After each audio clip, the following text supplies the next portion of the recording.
78. Ya ahla Yasrib la muqama lakum farji'u.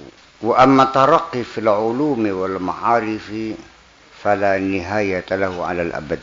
Adapun level tingkatan-tingkatan dalam ilmu dan pengetahuan, fil ulumi wal ma'arif, dalam ilmu dan pengetahuan, fala nihayata lahu 'alal abadi, enggak ada penghujungnya untuk selamanya. Wa fawqa kulli dzi ilmin alim, selalu 1000 orang tingkatan keilmuannya tidak sama. Tingkat 1, tingkat 2, tingkat 1000, tingkat 3000, tingkat 1.000.000 dan seterusnya.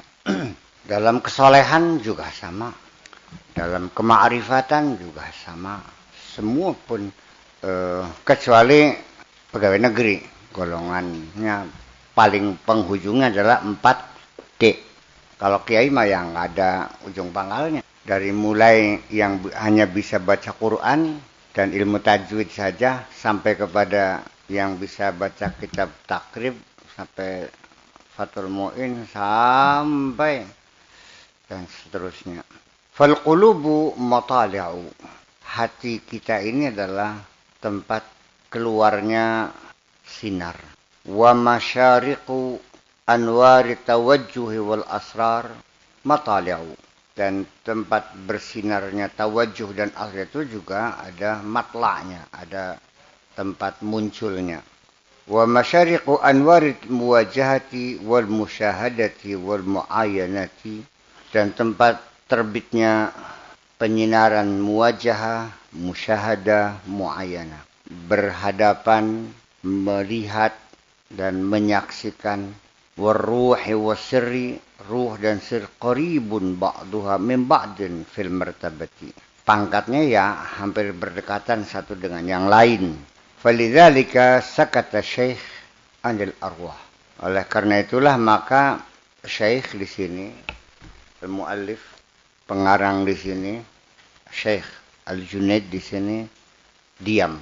Artinya sakata, no comment. Tidak banyak menguraikan, tidak berani menguraikan secara terbuka tentang persoalan-persoalan ruh. Wasakata syekh anil asrar. Kenapa? Arwah lindirajiha fil asrar. Karena itu sudah dalam kategori asrar, masalah sir. Dan pada akhirnya saya sendiri juga menilai tidak mengapa, boleh-boleh saja, sah-sah saja orang berbicara tentang roh.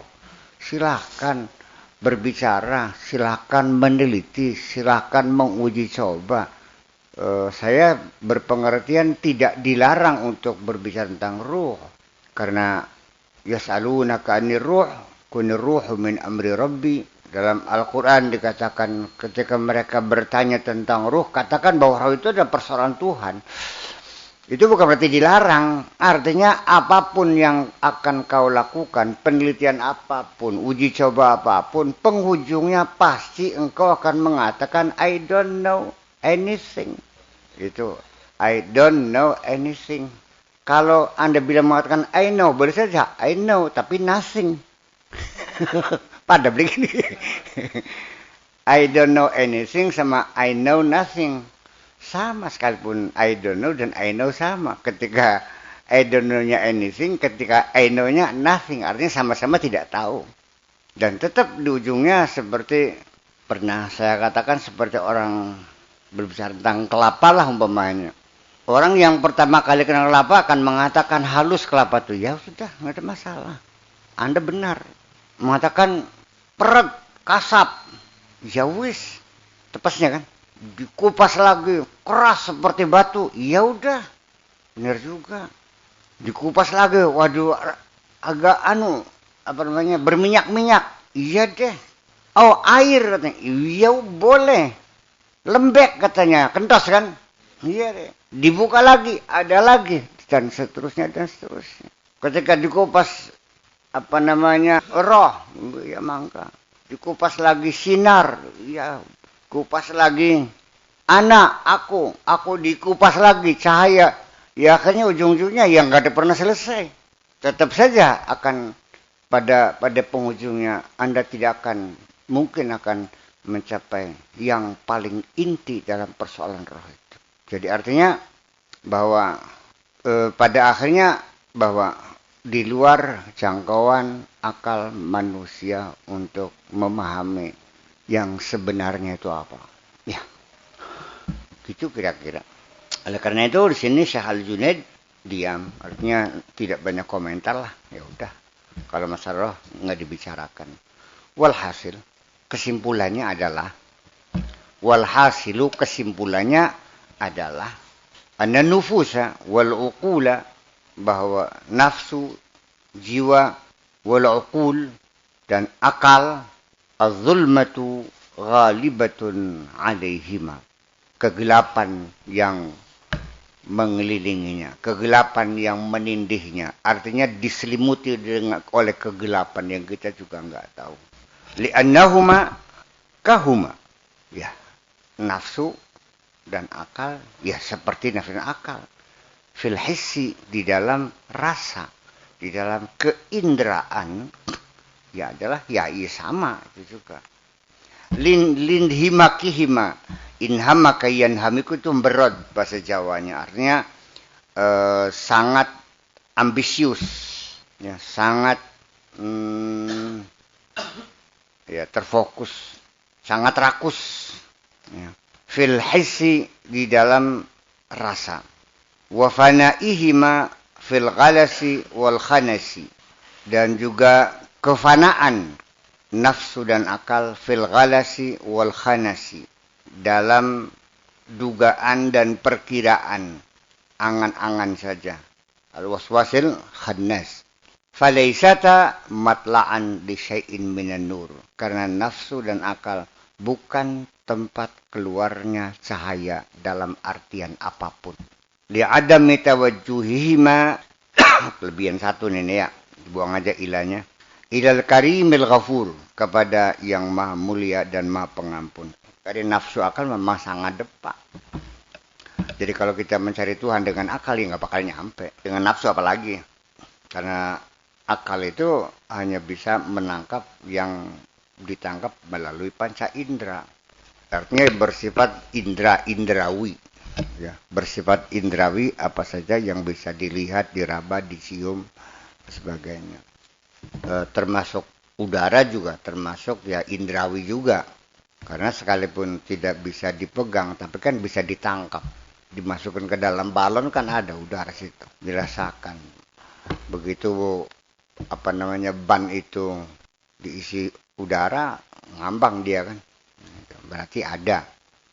Mengapa ngambang? Karena BD-nya lebih rendah dari air. Wa amal qalbu waruh wasirru fahiya matali'ul anwar. Adapun hati, roh dan sir, itu adalah tempat keluarnya penyinaran. Artinya bagian-bagian yang bisa mendapat sinar. Ai mahallu tulu'iha wa isyraqiha. Artinya tempat terbitnya dan tempat munculnya penyinaran. Illa anal qalba matlaul anwari tawajjuh. Adapun hanya saja kalau hati itu tempat keluarnya sinar tawajjuh. Waruhu wasir matla'ani li anwaril muwajahah. Adapun ruh dan sir adalah tempat keluarnya penyinaran muwajahah. Apa bedanya tawajjuh dengan muwajahah? Kalau tawajjuh kita sekedar menuju, mengarah, menuju, menghadap. Tapi kalau muwajahah berhadapan. Menghadap, kalau hadap-hadapan saja ini. Ya bisa saja Anda menghadap bupati. Belum tentu berhadap-hadapan. Iya kan? Silahkan ngadep menti, bupati ngadep menti. Ya kan? Atau mungkin juga bicara melalui sekprinya. Ya kan begitu. Dan seterusnya. Itu kalau muwajahah itu artinya berhadap-hadapan. Wa qad taqaddama tafsiruhuma 'inda qawlihi ihtadar rahilun. Ini sudah dijelaskan penafsiran antara roh dan sir itu ketika kita membahas ihtadar rahilun ila akhirih. Wa qad sawwa asy-syekh bainahuma. Asy-syekh di sini Imam Al-Junaidi mempersamakan, menilai sama antara roh dan sir. Wa muraduhu ma dzakarna. Maksudnya sudah kami jelaskan. Wallahu ta'ala alam. Summa bayyana ibtida'a matla'i hadzal anwar. Kemudian juga dijelaskan permulaan munculnya sinar ini, yaitu al-qalb, yaitu hati. Summa yashruqu 'ala ruh, kemudian dia menyinari roh. Summa 'ala sir, kemudian juga menyinari sir. Faqal nurun mustawda'un fil qulub madaduhu an-nurul waridu min khazainil ghuyub. Nur, cahaya yang disimpan di dalam hati, madaduhu, sumbernya, bahannya adalah an-nurul waridu, adalah cahaya yang datang min khazainil ghuyub, dari gudang-gudangnya kegaiban, dari yang maha gaib. Artinya datangnya dari seberang sono, yang di luar jangkauan pikiran kita. Qultu an-nurul mustawda'u fil qulub, cahaya yang disimpan, yang diletakkan, yang ditaruh di dalam hati itu, wahwa nurul yakin. Itu yang disebut dengan nurul yakin, cahaya keyakinan. Wa yakunu awwalan dha'ifan. Pertama-tama cahaya itu ya kecil, baru sekelip. Pertama sangat kecil seperti lentera barangkali, atau seperti kunang-kunang.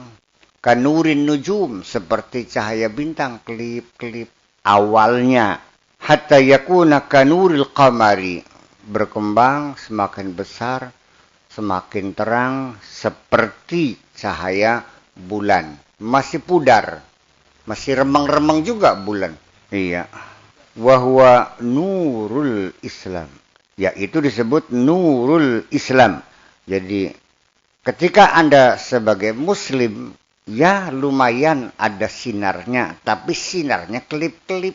Makanya masih sering ngedek tembelek lantung. Masih sering kekecos beling, soalnya masih kelip-kelip gitu. Ya, masalah sinar juga. Summa la yazalu yataqawwa, lalu terus semakin kuat, cahaya semakin besar. Wa yastamiddu minan nuril waridi min khazainil ghuyub.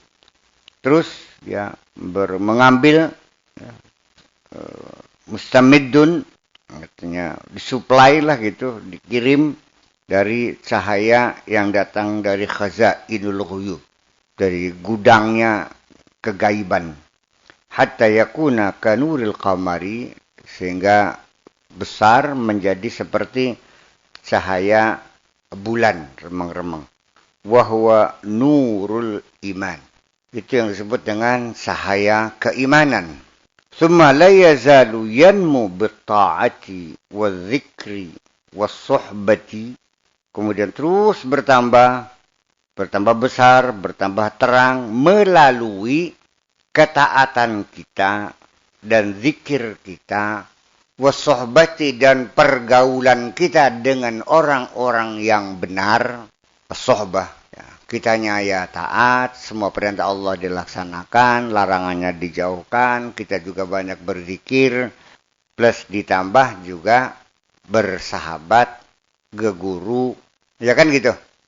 Berdampingan, keparak sohbat, terserahlah, dengan orang-orang yang benar. Sebab bagaimanapun tidak bisa dihindari. Kita kenal Allah juga melalui manusia juga kok. Iya kan? Iya. Melalui kanjeng Nabi Muhammad. Kanjeng Nabi Muhammad yang enggak ada, ya melalui para sahabatnya. Dan terus begitu. Hatta yakuna kanuris syamsi. Semakin besar sehingga menjadi terang benderang seperti cahaya matahari ini. Summa la yazalu yanmu wa huwa nurul ihsan. Wa khazainul ghuyubi hiya anwarus sifat. Khazainul ghuyub ini adalah sinar-sinar sifat. Wa asraruz zat, dan rahasia-rahasia zat. Faminha tastamiddu anwarul islami wa anwarul iman. Dari situlah bersumber cahaya Islam dan cahaya iman. Summa tasyruqu anwarul ihsan, kemudian terbitlah, bersinarlah cahaya ihsan, fayataghatta wujudal akwan, sehingga bisa menutup ya keberadaan alam semesta ini. Kenapa kok sinar menutup? Betul. Kalau semakin padang, semakin padang, semakin padang, semakin padang, sampai 3 miliar megawatt menyalanya, engkau pasti tidak akan melihat apapun. Nah, lampu mobil itu berapa watt sih? Paling 103 watt. Halogen kan? Begitu dinyalakan, nabrak mata kita, kelimpungan kan kita nyetir. Nggak kelihatan semua. Itu baru 130. Ya kalau miliaran, apa yang bisa kamu lihat? Nggak ada. Ketika hatimu sudah disinari dengan sinar yang luar biasa itu, maka sejak itulah engkau sudah tidak melihat apapun di dunia ini. Beli sego, beli wahin, kan? Nggak kelihatan. Iya, terlalu kecil, lampunya kelip-kelip kayak bintang. Iya, masuk jurang, keluar jurang. Ngedek ulang, ngedek kadal. Ya kan? Terang sekali, kita sudah tidak melihat apa-apa. Ya artinya apa? Hilanglah nilai materi apapun yang kita lihat ini. Dan di penghujungnya, akhirnya berlian dan batu kali adalah sama. Apa samanya? Tidak ada artinya. Belum saya masih hijau dalam mobil orang. Iya, kalau mobil Honda tahun 82 BK masih seneng banget. Kalau dia kaleng kan, kaleng bodol, sekarang dulu. Mau beda dicat baik nu barangnya mah. Jadi artinya bahwa ketika yataghatta ya, yataghatta wujudul akwan, keberadaan alam di sekitar kita ini menjadi sirna, tak nampak, tak kelihatan, beli kedelang, beli katon. Qala fit tanwir, law intahaka hijab al-wahmi la waqa al-ayyan wa ala faqdil a'yan. Kalau seandainya kita sudah bisa menembus hijab, menembus tabir praduga, angan-angan. Kalau kita sudah bisa melangkahi batas angan-angan, dugaan-dugaan, kira-kira, la waqa al-ayyan, maka kita akan sampai kepada satu realita, saksi mata, melihat sendiri, ala faqdil a'yan, akhirnya semua benda menjadi hilang.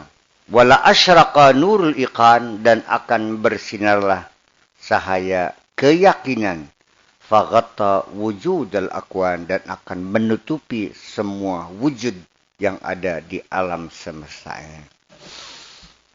Artinya ya bahwa kita masih selalu mempunyai minat, masih berkeinginan, masih punya cita-cita, ada kepengenan, pengen sugi, pengen mobil, pengen motor, pengen kapal, segala macam kepengenan. Ya, dipuja-puja. Ya karena apa? Karena kita masih belum menembus, belum melihat secara transandental terhadap alam semesta ini. Dan bahkan kadang-kadang semakin gelap hati orang, boro-boro nurul iman yang nggak ada, klip-klip nggak ada, peteng jimat, akhirnya sesuatu yang sebetulnya tidak berharga pun bisa dipertaruhkan dengan nyawanya. Gara-gara rebutan duit 500 perak nih pasar kah? Gulis sampai tekang mata ini uang. Apa artinya 500 perak? Hanya susuknya kurang, kata yang belinya kurang, kata tokonya sudah saya susuki bener, barangkali jatuh, hilang sendiri, gelem busung, ping pitu, beli ngandel, akhirnya tas ditampak beli, gulet sampai tekang mati. Hanya urusan 500 perak. Hanya rebutan seorang cewek yang apa salah artinya. Dan cewek juga bukan cewek bener, bukan apa. Sampai melakukan pembunuhan, dendam. Yang diberikan seorang perempuan yang nggak ada nilainya. Bukan perempuan mulia, bukan apa. Memang perempuan lejek. Mana gelemnya gelem. Iya kan? Ketika kita tergila-gila kepada seorang perempuan, kita melupakan segala-galanya. Sampai siap berpisah dengan orang tua. Ayo. Mbok beli setuju, bapak sudah keluar langsung setuju. Lebih baik aku berpisah dengan keluarga. Kabur. Apakah itu laki-laki, apakah itu perempuan, sama. Anak perempuan juga kabur sama pacarnya. Ibu dan bapaknya begitu sayang sejak kecilnya, bokin, bedongin, nyusoni, ngopein, tekang gede kah? Nggak ada urusan. Ya kenapa? Karena nafsunya masih berperan. Maka ketika peran utamanya itu nafsu yang menentukan, ya semuanya akan kebinasaan ujung-ujungnya. Pulang ke nafsu kok jadi manja dong.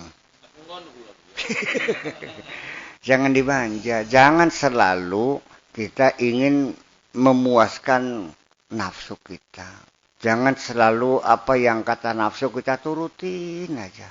Kenapa? Nggak ada penghujungnya, nggak ada akhirnya, nggak ada pangkalnya. Terus sampai kepada membinasakan diri kita sendiri. Iya. Mari sekarang kita ngayal deh. Punten, ayo kita ngayal. Kamu kan pengen kaya semua kan? Andai kan Anda punya uang 100 triliun. Aja ke belakang tanggung ngayalnya nih. Miliar marah apa? Apa yang Anda lakukan setelah Anda menjadi triliuner? Yang lewati Syakuci. Enggak usah kerja dah. Ditaruh aja di BCA. Ya. Dengan bunga 1% per bulan. 1 tahun 12% bunganya. 1% dari 100 triliun adalah 1 triliun. Nggak usah, jadi yang 100 triliun deposito aja ya. Kata-kata ngayal kan ke? Beli bayar beli. Ya sekarang yang jadi pertanyaan ketika Anda punya penghasilan 1 bulan 1 triliun. Coba berpikir sebentar. Apa yang akan Anda lakukan kira-kira habis 1 triliun setiap bulan? Taruhlah, gini aja deh, setiap hari kawin. Di hotel berbintang 5 lah. Berapalah sekarang tarifnya semalam tuh. Kita taruh aja, patok aja harga yang termahal lah 50 juta lah. Masih berapa sisanya 1 triliun dibagi 50 juta tuh? Masih banyak ya? Oke. Nginepnya dari hotel ke hotel. Hotel 2 juta 1 malam. Masih ada sisa. Makannya pun dari hotel ke hotel. Sarapannya di Singapura. Makan siangnya di Hong Kong. Makan malamnya di Tokyo. Hitung pesawatnya. Baju sekali beli pakai buang. Siang beli lagi pakai sore buang. Sepatu pun 1 hari 2 kali ganti. Yang baru terus. Masih ada sisa nggak? Masih. Ujung-ujungnya sinting ujung-ujungnya. Percaya nggak? Sekali makan 1 kambing, 1 juta harga kambing. Masih sisa masih. Diperes kambing ini, dimasak, diperes, tinggal sarinya saja 1 gelas. Itu yang kita makan. Supaya perkasa kan? Masih sisa juga. Oke. Bukan malam saja. Ceweknya 5 kali sehari. 50 juta, 50 juta, 50 juta, 50 juta. Sampai sambrangkangnya gini. Masih 250 juta, masih sisa masih? Masih, Bu ya. Saya kira kalau Anda melakukan itu semuanya, mangsa suwe, paling tulung dina tadi modar gitu. Iya. Jadi yang dalam angan-angan kamu kan seperti itu sebetulnya. Ingin kaya, ingin bisa beli apa saja, bisa main cewek, bisa main judi di Las Vegas, bisa main roulette di Monte Carlo, bisa menyaksikan festival film di Cannes, dan seterusnya dan seterusnya. Ujung-ujungnya ketika nafsumu dilepaskan, maunya apa? Ujung-ujungnya akan membinasakan dirimu sendiri. Jadi pula negawan, padu bisa merambang sedina orang kubik beke untung. Laman kubik oli pira, 70.000. Sedina oli 140.000. Alhamdulillah.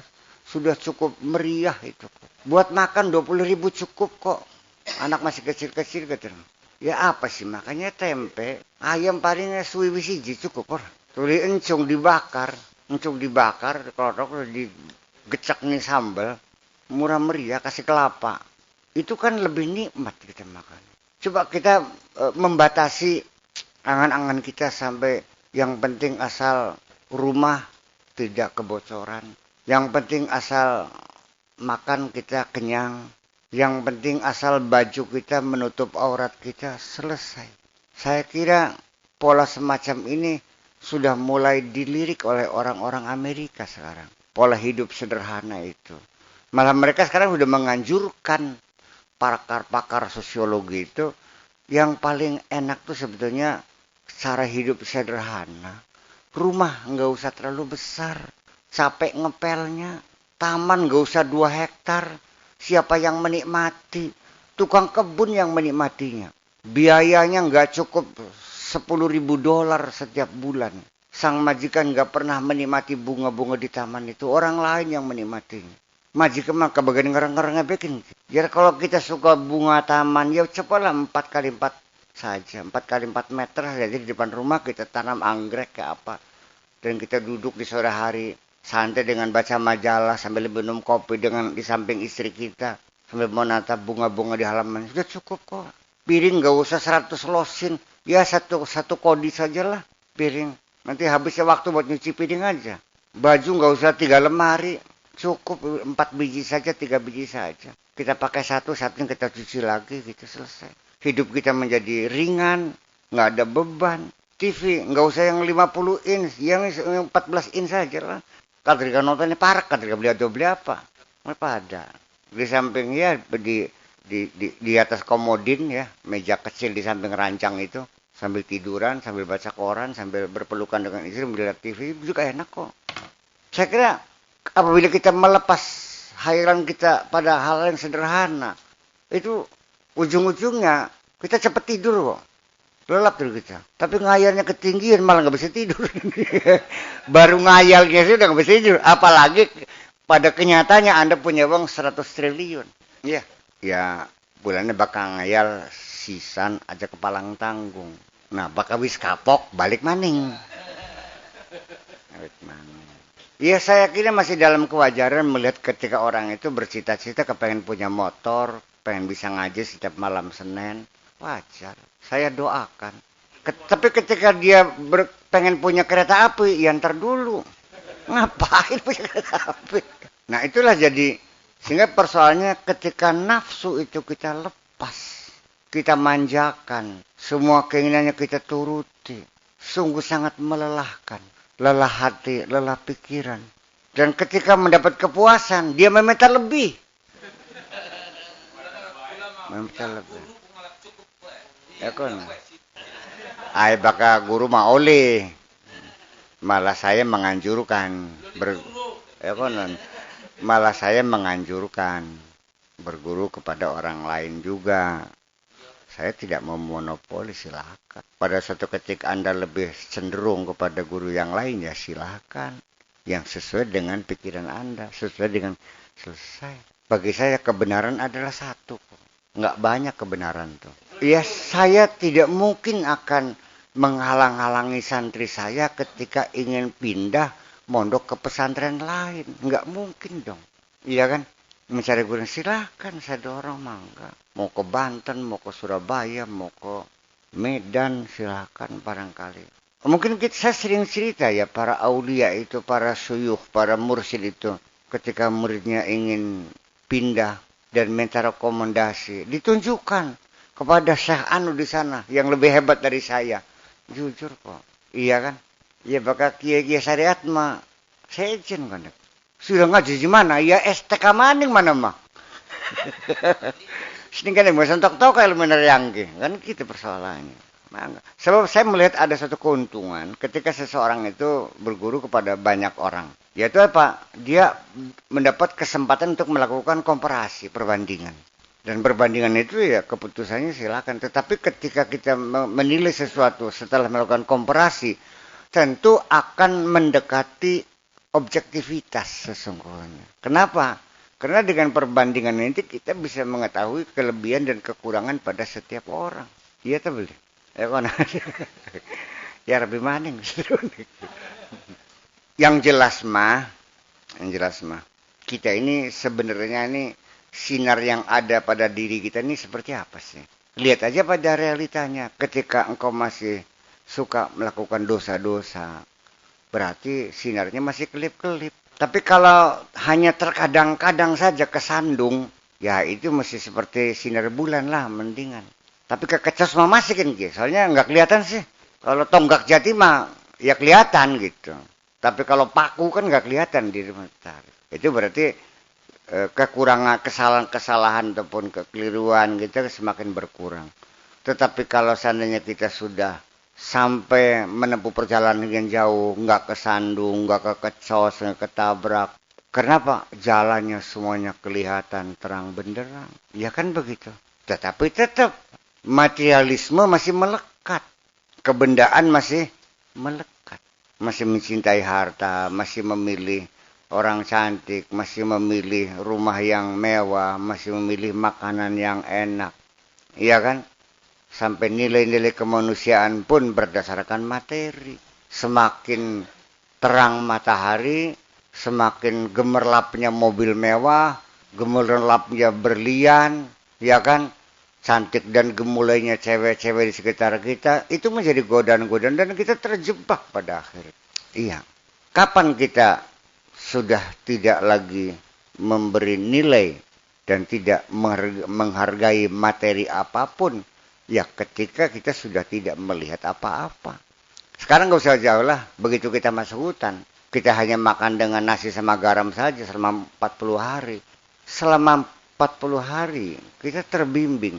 Ketika kita bertapa di hutan 40 hari, teman-teman kita yang sekarang sedang melakukan itu. Hanya melihat pohon-pohon jati dan sungai saja. Nggak ada TV, nggak ada mobil. Hanya dalam kegelapan di gubuk-gubuk.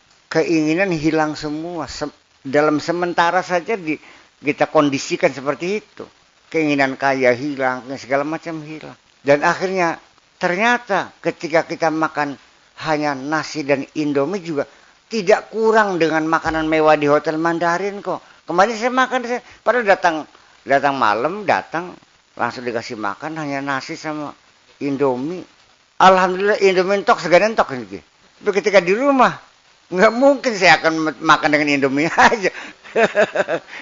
Lah iya kan masalahnya. Bahkan justru semakin kita tidak melihat apa-apa yang ada di hadapan kita, itu semuanya kita nikmati. Percaya enggak?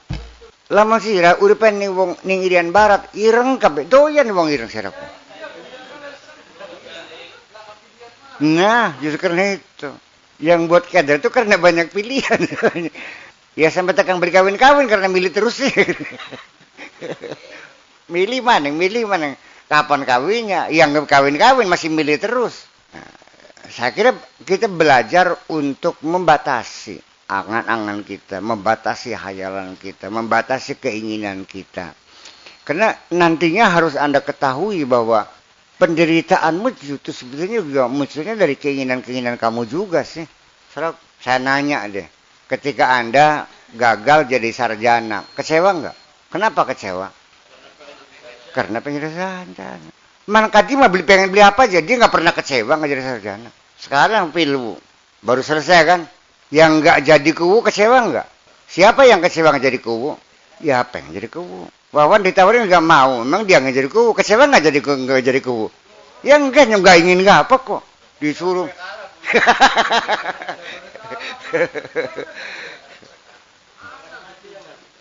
Ya saya kan sudah memberikan saran, iya kan?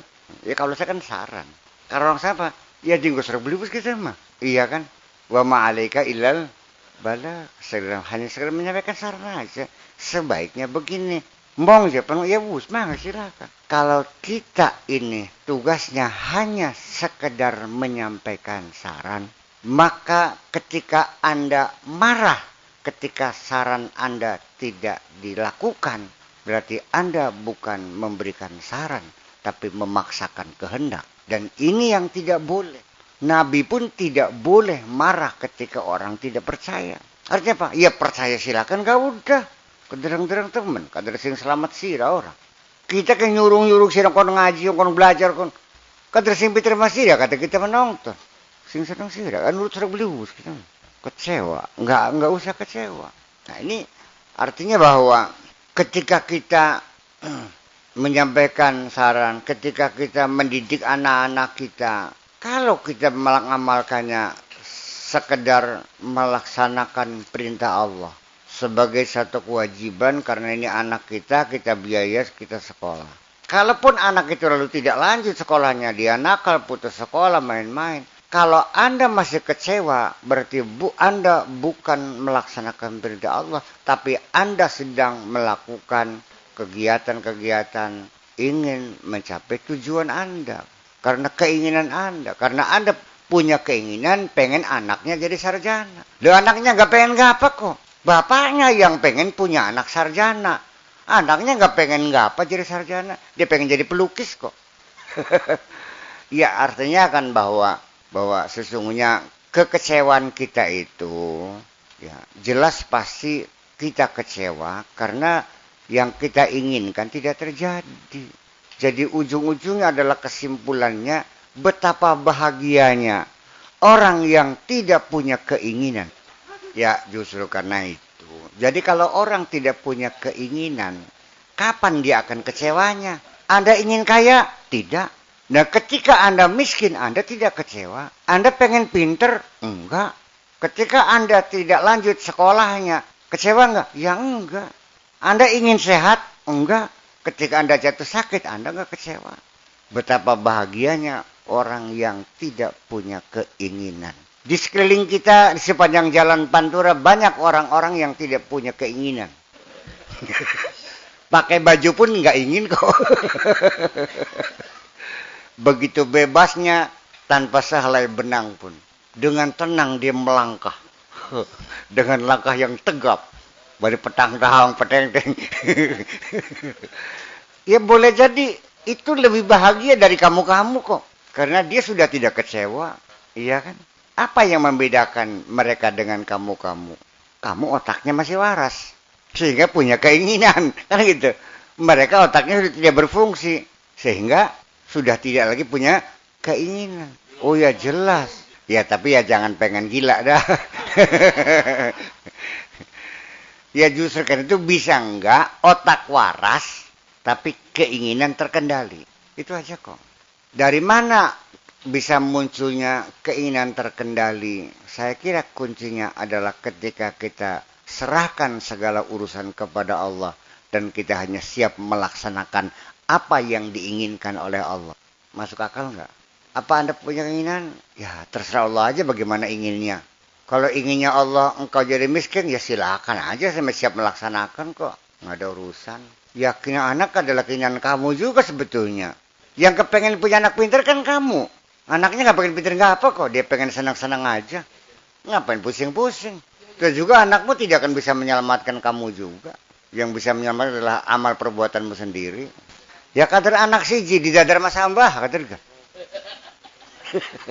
Ruwet temen. Ini kan satu persoalan. Jadi artinya saya nanya jujur. Anda ingin bahagia nggak sih? Benar. Lepaskan segala keinginanmu. Ikutilah keinginan Allah saja. Sami'na wa ta'na. Siap melaksanakan segala keinginan Allah apa saja. Ghufranaka, yang penting selalu minta ampun kepada Allah. Padahal mah ketika engkau serahkan semuanya kepada Allah, siap melaksanakan, tidak mungkin Allah memutuskan Anda sengsara kok. Dan Anda akan diangkat sebagai kekasihnya. Ketika engkau sudah menjadi kekasihnya, lalu apa? Selesai. Akhirnya apapun yang kau inginkan, itulah yang diinginkan Allah. Dan ketika itulah engkau akan bisa mengatakan kun fayakun. Yakin mengantar surah beli wus. Mengantar surah beli wus. Apa bisa menunjukkan? Ya bisa. Yang dia sudah tidak punya keinginan, maka kun dia adalah kunnya Allah juga. Modar sih ya modar. Iya kan? Karena apa yang kau ucapkan adalah ucapanku. Dan apa yang kau inginkan adalah keinginanku. Karena engkau sudah tiada, yang ada hanya aku. Maka semua keinginanmu adalah keinginanku. Kalau kamunya masih ada, ya silakan aja kalau masih ada. Apa adanya? Keinginannya masih ada. Kalau badan tetap ada gitu. Berak masih berak, makan masih makan. Iya. Kawinnya masih kawin seperti biasa. Pada ujung-ujungnya mah prakteknya di dalam kehidupan sehari-hari ya seperti orang biasa. Persoalannya punya keinginan dan tidak punya keinginan adalah di dalam hatimu. Apakah dikiranya orang yang sudah tidak punya keinginan lalu miskin? Siapa bilang? Ketika orang sudah tidak punya keinginan, dia memiliki segala-galanya. Orang yang punya keinginan akan seperti kamu-kamu juga.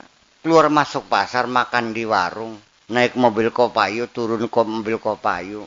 Iya. Datang ke majelis taklim, ikut marhabanan, ikut tahlilan, ikut kegiatan, ikut nyoblos kubu, sama kok. Yang membedakan adalah hatimu yang masih banyak keinginan. Dan hati dia sudah tidak punya keinginan apapun. Nah, di sini kan menjadi hal yang perlu menjadi penghayatan kita bersama. Apakah ketika engkau tidak punya keinginan, lalu engkau tidak berbuat apa-apa? Ya tidak. Malah justru engkaulah orang yang paling banyak berbuat. Tetapi ketika berhasil Anda tidak bangga karena yang terjadi keinginan Allah. Dan ketika engkau gagal, kamu pun tidak kecewa karena engkau yakin itu keinginan Allah. Dan ketika itulah ketika saya ditanya, Mang Sakur dalam hidup pernah gagal nggak? Saya jawab, nggak pernah gagal. Sebabnya yang terjadi keinginan Allah kok. Saya pengen nggak apa. Jadi kalau saya gagal, ya Allah yang gagal dong, bukan saya. Artinya bukan gagal karena Allah tidak berkehendak, selesai. Sekarang saya nanya, kalau Allah menghendaki engkau miskin dan engkaunya ingin kaya, mana yang terjadi? Jadi ada gunanya nggak keinginan kamu tuh? Ya wis percuma Pak. Dibolak-balik ya akan buntu semuanya sebetulnya sih. Anda ingin kaya. Kenapa nggak kaya-kaya? Ya karena yang terjadi keinginan Allah. Allah tidak menginginkan kamu kaya. Ada nggak orang yang tidak ingin kaya tapi lalu kaya? Nggak ada. Secara hukum kausalita nggak ada. Terlahir dari keluarga miskin. Sekolah juga nggak tinggi. Hanya kelas SD, kelas 5. Dia menjadi bos beras se-Indramayu paling besar, namanya Kaji Warjim. Malah yang kerja sama dia insinyur-insinyur. Dia nggak ngayal dulunya jadi kaya, tiba-tiba kaya. Kenapa? Karena itu yang terjadi adalah bukan hebatnya Haji Warjim, tapi hebatnya Allah yang berkeinginan menciptakan Haji Warjim jadi kaya. Bagian tak walak-walik gak? Akhirnya salah apa sih lagi? Iya kan? Salah semua sebetulnya. Oh jadi salah semua. Ya memang iya. Kenapa? Karena kita dari sejak dini ketika belajar agama sudah dicekoki dengan indoktrinasi dipaksakan engkau harus mengambil posisi makom kasab. Jujur nggak? Iya. Ya bakal suge kudu pakai sing bekal. Kan gitu. Pengen pintar ya kudu belajar. Kan selalu begitu. Pengen warasnya berobat selalu dengan hukum kausalitas seperti itu. Sehingga ya lo supaya tanduran bakal bisa menenangkan langit mana sih. Sekarang saya nanya, saya bikin pondok pesantren Cadang Pinggan. Apakah saya berkeinginan jadi kiai dan saya berkeinginan punya pesantren? Tidak. Saya nggak pernah ngayal punya pesantren. Kita beli kedereng-dereng pengen undang kiai. Malah sumpek dari aku. Pikir-pikir mah. Menjadi beban mental. Nganggo training sepak. Nganggo sepeda balap. Marane bondan. Masih diundang kiai bae. Beli nganggo topong. Masih diundang kiai bae. Nganggo lengan pendek bajunya. Ya angger diundang kiai bae. Nganggo serol pendek adus ning laut. Ya angger diundang kiai bae. Ya pegel temen mungkin ini. Apa kudu jiwiti bokang baca wadon kita. Sambil mari diundang kiai ini. ya ini jadi persoalan. Jadi saya juga ingin terbebaskan dari belenggu-belenggu semacam itu sebetulnya mah. Tetapi akhirnya Pak, saya terima. Kalau memang itu ya keinginan Allah ya udahlah. Kalau Allah menginginkan saya dipanggil kiai ya mangga silakan. Dan suatu ketika kalau dicabut ya silakan cabutlah. Nggak ada urusan kok. Akhirnya uang sadrami kapok belum undang kiai mana gitu ya udah apa los. Kalau gue salah karker sama, mangkal kau urusan. Gue sebenarnya wakaji bae ya mangkar wakaji garap kur. Terus bae. Kau urusan. Iya. Keinginan apa? Sekarang hujan enggak? Berarti Allah ingin apa sekarang nih? Ya wis koron teh. Ruwet tempat. Yang bisa Anda tangkap keinginan Allah itu ketika sudah terjadi. Adapun ingin tahu keinginan Allah sebelum terjadi bukan untuk Anda. Wallahu yahtassu bi rahmatihi man yasha. Hanya kepada orang-orang tertentu saja Allah membocorkan rahasianya, memberitahu apa yang diinginkan Allah. Bagaimana Anda bisa dikasih tahu, dibocorin rahasia itu? Ya coba aja kenal aja dengan Allah. Yang kenal gedurung sih. Ruta yang kenal gedurung sih. Ya salatmu, ibadahmu, zikirmu. Ya itu formalitas seremonial agama saja. Bukan berarti tidak ada gunanya dan besar manfaatnya. Tetapi selama ini kan Anda berjalan di tempat, tidak pernah meningkatkan. Beranggapan seperti sudah puas dengan tahlilan, dengan zikiran, dengan sholat tahajud. Dikiranya sudah selesai sampai situ. Tidak pernah melakukan hal yang lebih kan. Yang sirena dewek sing mau naik pangkatku. Sirena dewek sing mau munggah kelasku. Mong, ismene baik. Buktinya apa? Ketika kita tegur, marah kok. Kita kesemanya masih kurang bener baik. Sembahyang tak kelakuan ya ora. Puasa Senin Kemis masih kurang bener baik. Itu kan berarti dia sudah merasa puas dengan apa yang dia capai. Kenapa bahkan yang dunia tidak pernah puas? Dua mobil wolu pengen sangat, dua saya pengen 10. Saya begitu dalam masalah spiritual. Beranggapan sudah puas, aku sudah mencapai puncak kebenaran. Ini kan persoalan juga sebetulnya. Iya tak beli. Yang bawawan kepribadi, bus puas semuanya corona. Sering mengabaikan. Firasat itu sebetulnya hanya kita melihat sinyal saja sebetulnya mah. Dalam proses kerohanian itu sinyal sebetulnya. Tapi ingat bahwa sinyal-sinyal itu pun sering kali kita salah baca, salah interpretasi.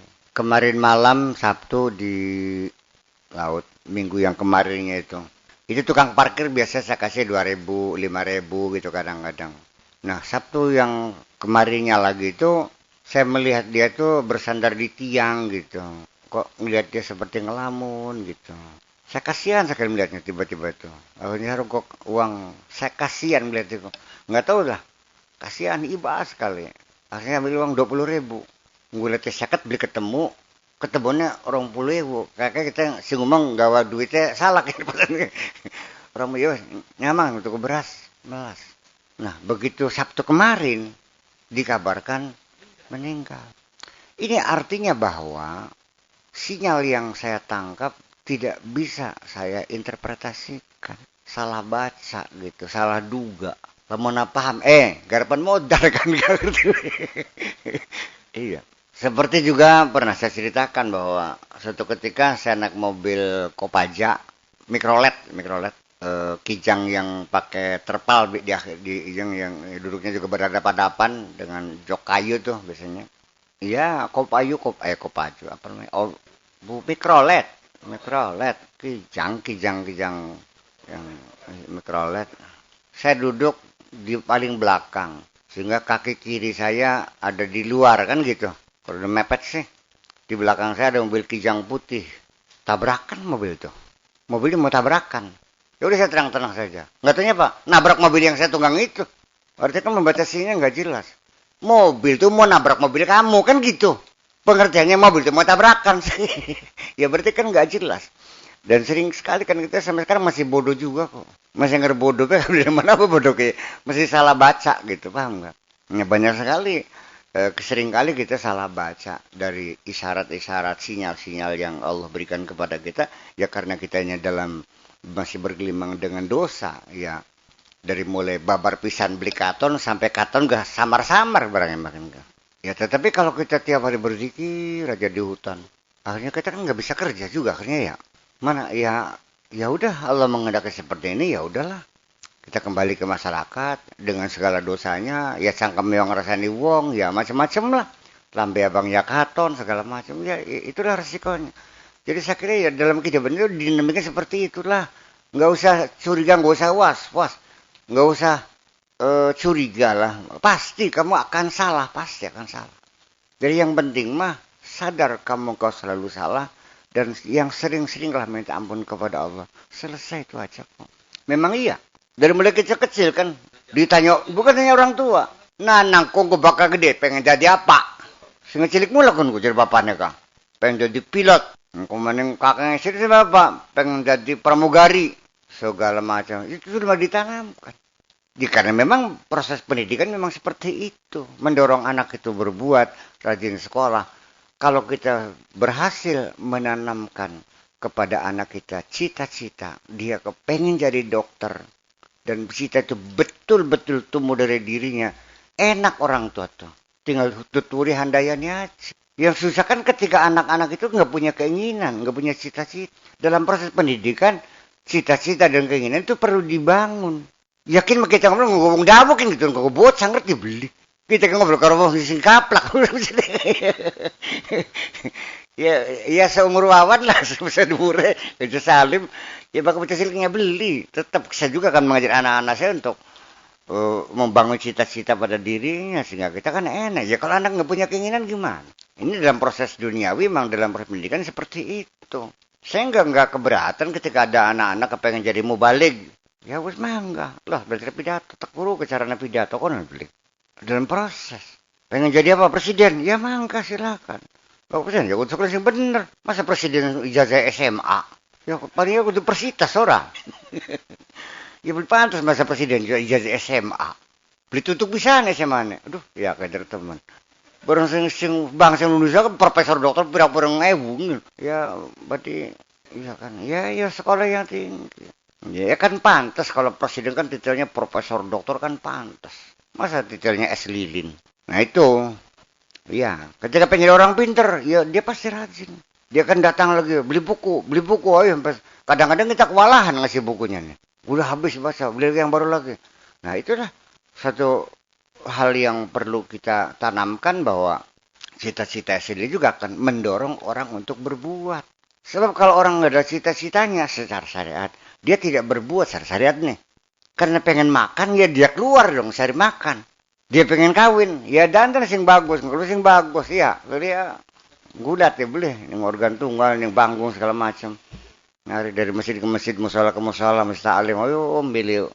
Ya kan, bukan tinggal di rumah, lain dengan orang perempuan. Kalau perempuan ya saya kira nggak mungkin, artinya sulit sekali untuk. Sekalipun memang saya melihat sekarang udah banyak perempuan yang jemput bola juga kok.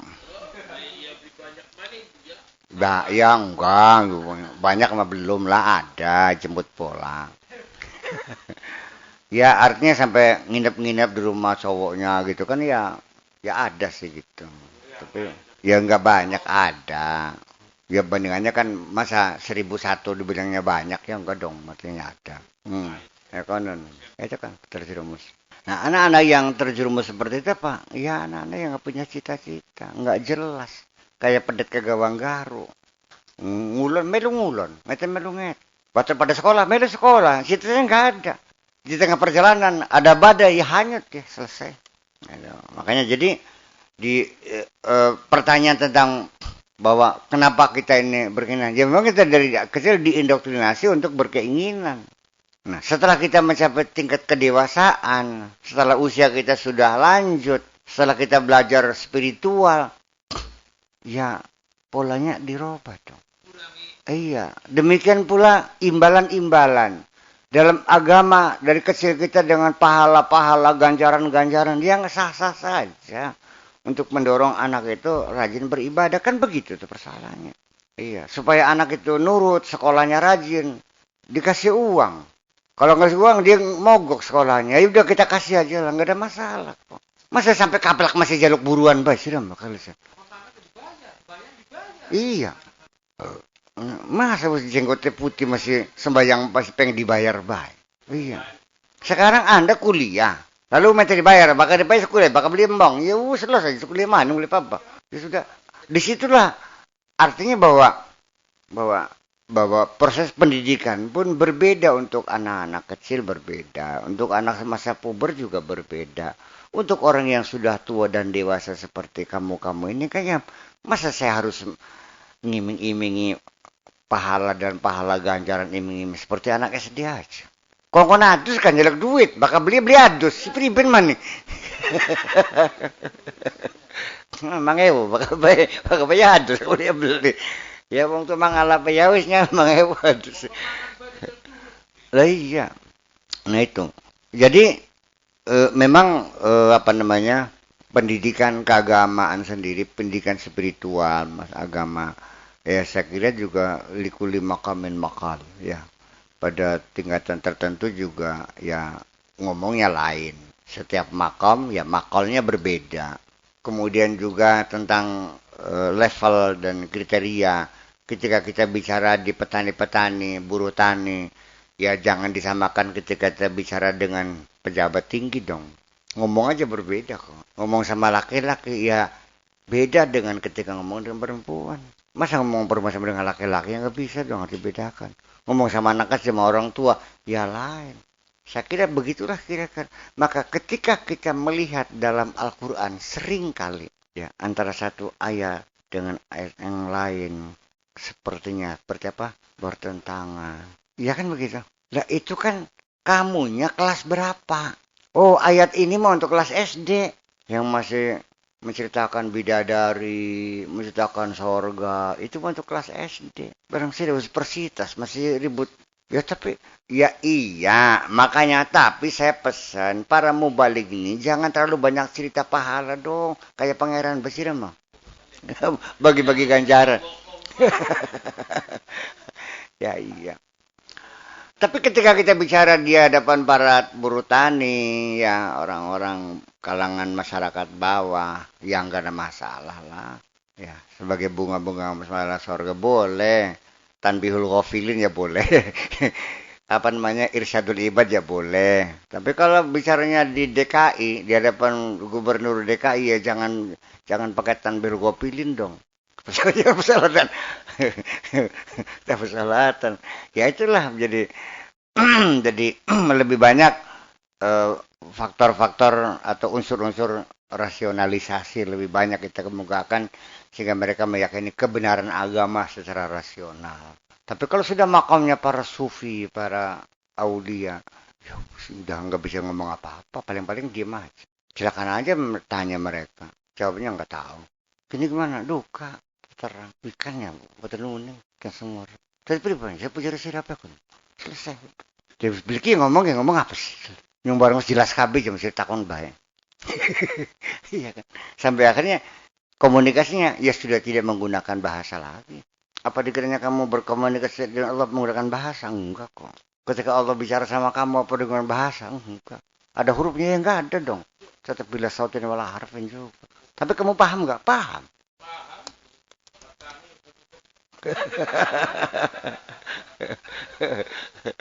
Iya.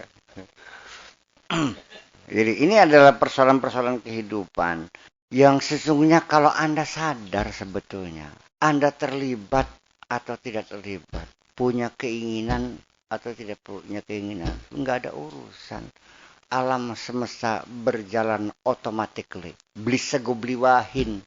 Anak sira ya serengenge mencorong, langkah sira anggar mencorong. Sampai kehidupan yang ada dalam dirimu sendiri. Darah mengalir, rambut panjang, keringat keluar, sampai seberaknya, sekencingnya, setidurnya, sebangunnya, semuanya automatically. Dan engkau tidak terlibat.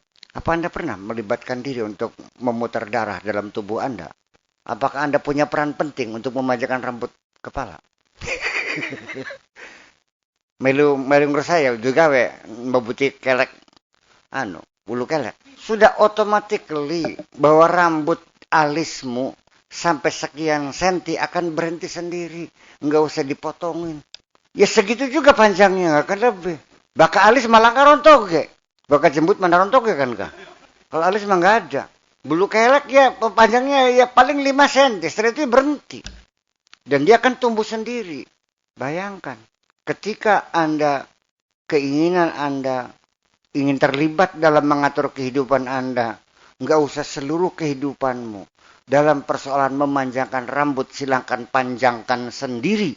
Insya Allah masa sempatan macul, masa sempatan ngaji, dudut rambut, masa peragat-peragata kan. Dan tidak akan sempurna. Artinya betapa bodohnya kita semua sudah diberikan secara otomatis. Tinggal ikut bergabung dengan otomatis saja. Kok nggak mau sih? Toh tidak memberikan pengaruh apa-apa kok kenyataannya. Kamu kepengen hujan, ya tetap waktunya hujannya hujan. Pada waktunya kamu tidak ingin hujan, ya tetap hujan. Untuk dirimu sendiri, apalagi untuk orang lain.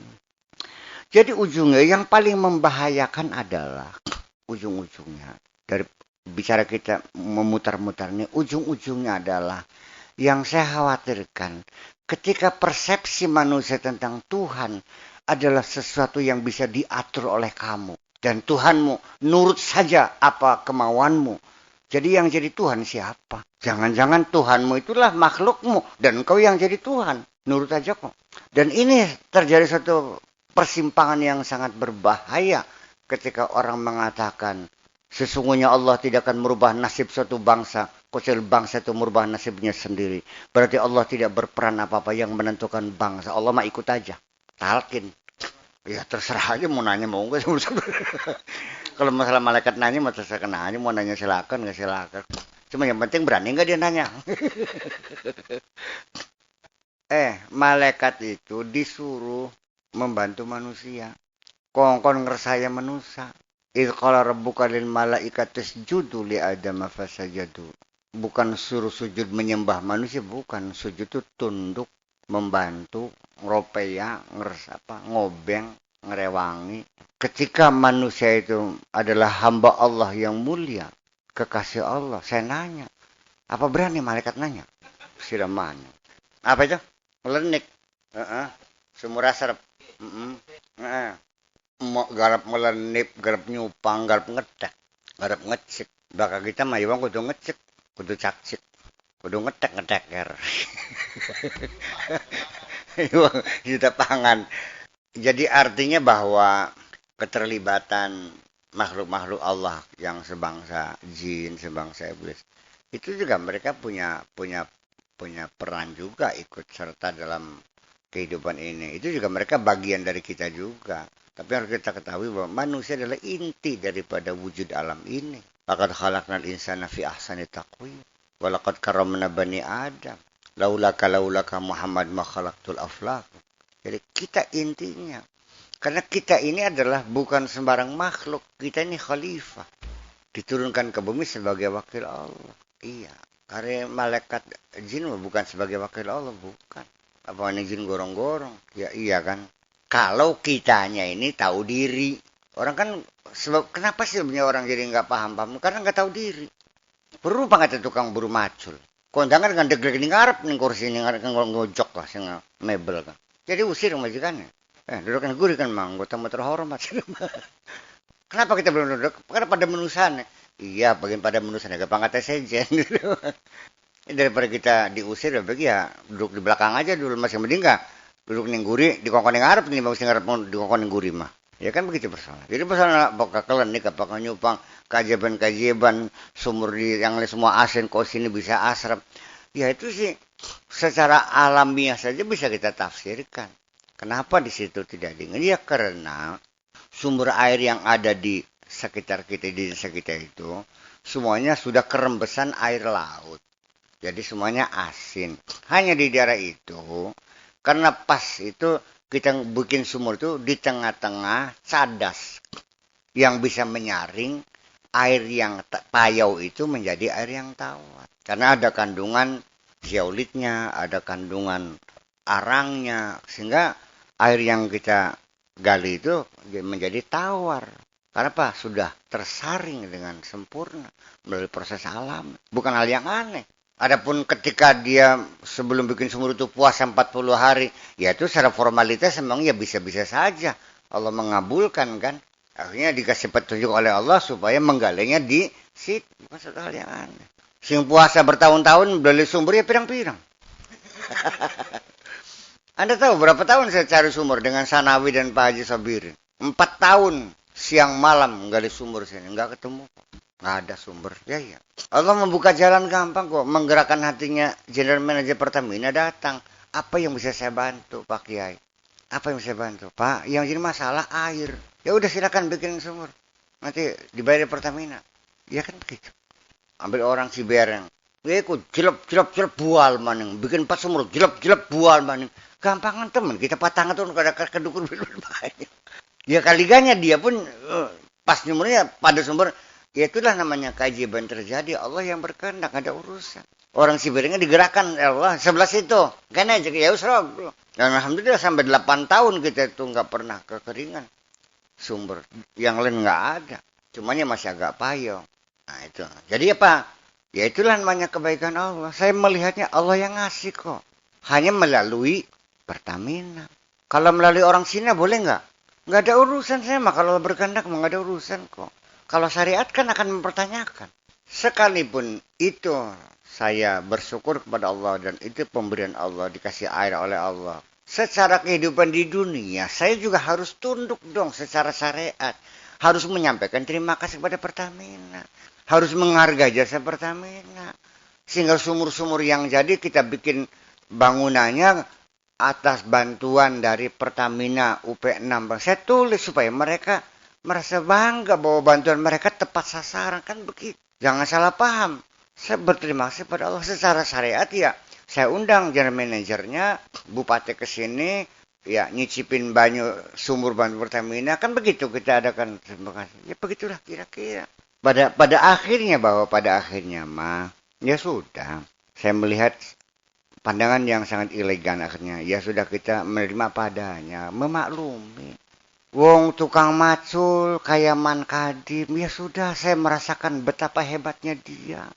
Baca Quran aja nggak bisa, menghafal Fatihah, iya kan Wan? Tapi sembahyang dilakoni, hatinya baik, nggak pernah kasut, nggak pernah mitnah orang. Iya, makanannya dengan ikan asin, begitu dia atab sekali, alhamdulillah. Begitu dalam rasa syukurnya kepada Allah. Begitu anaknya pengen sekolah nangis-nangis no, aku saja kadang-kadang kadim saya kok. Sekolah dulu sepira, terus bisa maca ora ya wis. Ya bonga sira meten sing tengah kita. Simpel tapi kan dari keyakinan dirinya. Itu juga saya banggakan kok. Enggak mesti harus waliullah, wali kutub. Saya Abdul Qadir Jailani yang enggak usah. Itu juga hebat kok. Jangan salah paham nih. Iya, tukang beca sembahyang duhur sampai kita ketuaan yang sedek, ya Allah kalah kalau tukang beca yang zuhur ini mesti celeng kah, bukan kah? Yang terbenar dalam pikiran saya, dia berkeringat-keringat, mungkin dia pasti dia capek, dia kelaparan, dia haus, kok sempat-sempatnya mau bersujud, apa enggak hebat? Dia hebat lebih hebat dari saya dong. Ya kalau saya rezekinya ke tukang beca harus berkeringat-keringat, belum tentu saya mau sholat kok. Oh, jangan underestimate kepada siapapun. Jadi saya juga melihat Anda juga punya kehebatan-kehebatan yang tidak saya miliki, paham gak kira-kira gitu? Ya iya. Pak Naib, hebat. Bayangkan.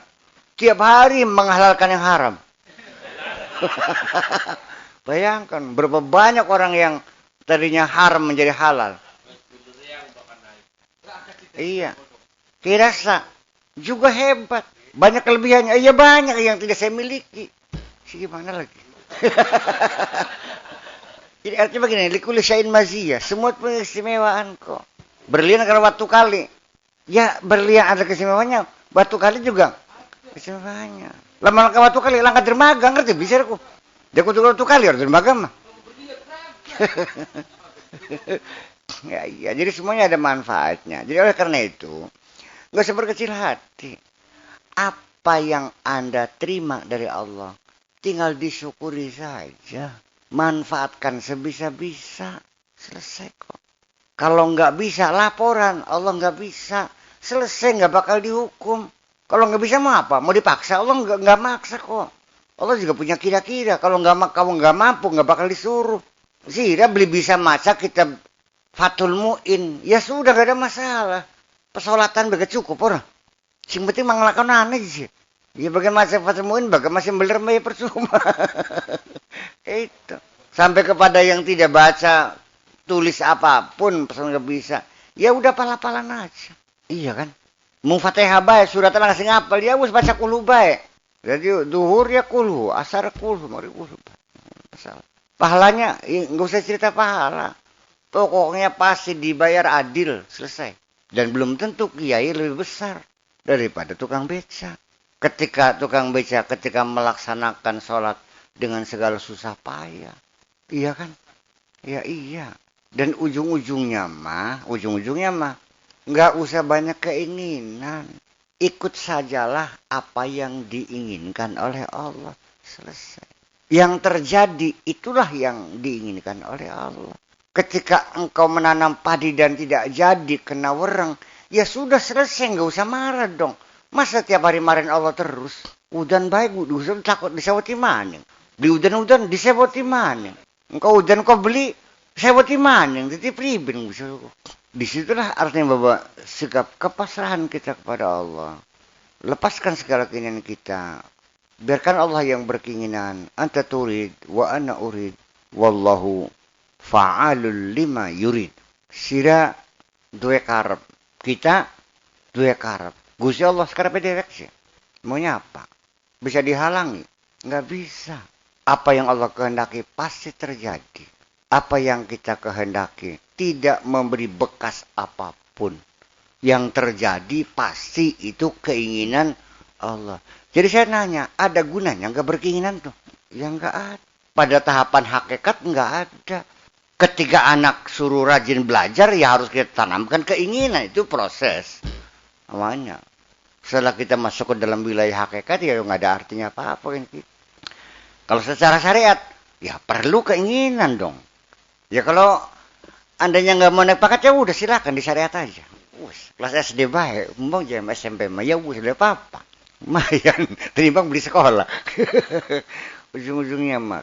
Di sini kadang-kadang pertentangan, saling tuduh menuduh, saling sesat menyesatkan, karena masing-masing pada level yang berbeda.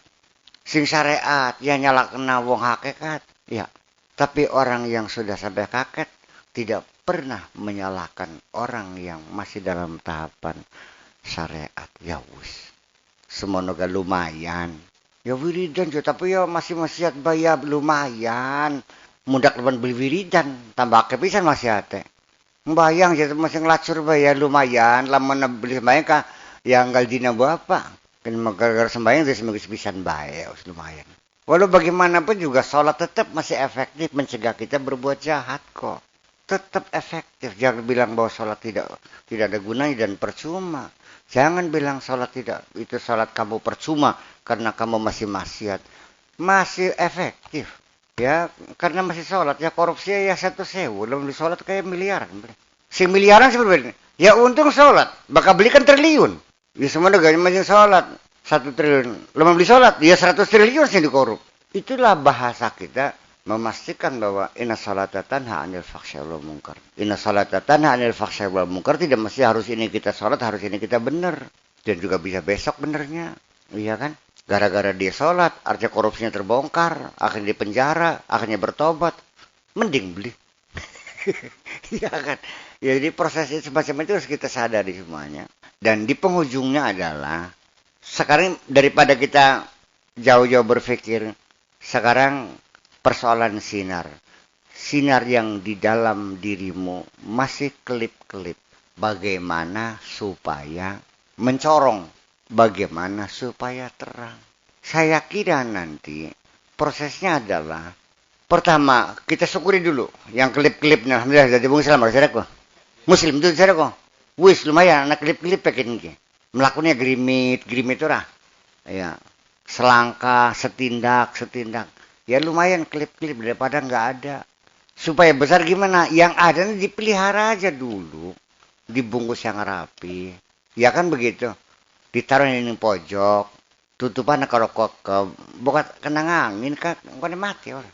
Jadi kalau masih kelip-kelip, masih lentera, nggak usah bawa keluar dulu dong. Engkau bakal us gede mah, us mulad-mulad mah, aja watir. Diterjang angin gak masa mati ya, paling tambah gede. Paham lagi nih? Lah iya. Jadi kalau masih makom Islam ini, ya berhati-hati saja lah dulu. Aja ada gudug. Itu aja persoalan. Banyak orang yang padam, lampu yang masih kecil itu karena gegabah. Ya kan begitu. Tidak dipelihara, tidak dirawat, tidak disyukuri, nggak ditutup, nggak diayomi. Akhirnya ya mati. Sudah dikasih hidayah Islam, tapi ternyata sholatnya masih malas. Iya kan gitu. Kemudian meditnya ya masih angger baik. Diajak berzikir ya boro-boro. Ya akhirnya karena tidak disyukurnya ya akhirnya padam lagi, dalam kegelapan lagi, akhirnya terjadilah ketersesatan yang sangat jauh. Wong lelungan aja peteng jimat, beli wurulor, beli wurulor kidul. Wus peteng jimat, udan gede pisan. Ya kan begitu. Dalam kegelapan au kasayibin, seperti hujan lebat. Iya, zulumatun fawqa zulumat. Kegelapan dalam kegelapan. Kita hanya menunggu detik-detik yang sangat singkat. Kapan? Ketika kilat menyambar. Tralap. Plek selangkah. Meneng. Iya kan? Itu adalah gambaran dalam Al-Quran kan seperti itu. Dalam keadaan ketakutan dan kepanikan. Yazaluna asabi'ahum fi adhanihim minas sawa'iqi hadzarul maut.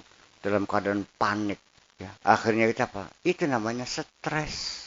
Kegelisahan. Penderitaan. Paham beli? Kita hidup dalam kegelapan. Benar-benar gelap. Nggak tahu menyelesaikan persoalan. Semuanya menjenuhkan. Semuanya membenci. Musuhnya semakin banyak. Dan nggak bisa tidur. Makan nggak bisa. Endas pateng kerengap. Kutu-kutu kerengap. Ya boleh. Darah berdegup kencang. Kelenger gini barangnya. Itu yang kamu cari. Apakah kamu ingin hidup damai, tenang, badan sehat, makan lahap, tidur nyenyak, sahabat banyak, hidup terhormat, kemana kau pergi, selalu disapa dan ditegur orang dan dihormati. Iya kan? Apa yang kau cari? Sebetulnya nggak jelas kamu itu maunya apa. Kembali lagi ujung-ujungnya, kalau keinginannya jelas mah mending. Kebanyakan keinginanmu itu nggak jelas. Apa maunya? Jadi ketika keinginanmu tidak dikabulkan, pasti karena keinginanmu tidak jelas. Langkah ujung pangkale. Kalau keinginan kamunya jelas, mah insya Allah dikabul juga. Apa sih keinginan kita nggak jelas? Nggak jelas maunya apa lu? Lu maunya apa sih? Nggak jelas. Kayak bocah cilik nangis kah? Oh, membantingi lawang. Permen tah, beli. Duit tah, beli. Mana tuh gabur-gabur, ya susah. Orang tua aja melihat anak yang punya keinginan nggak jelas juga susah melayaninya.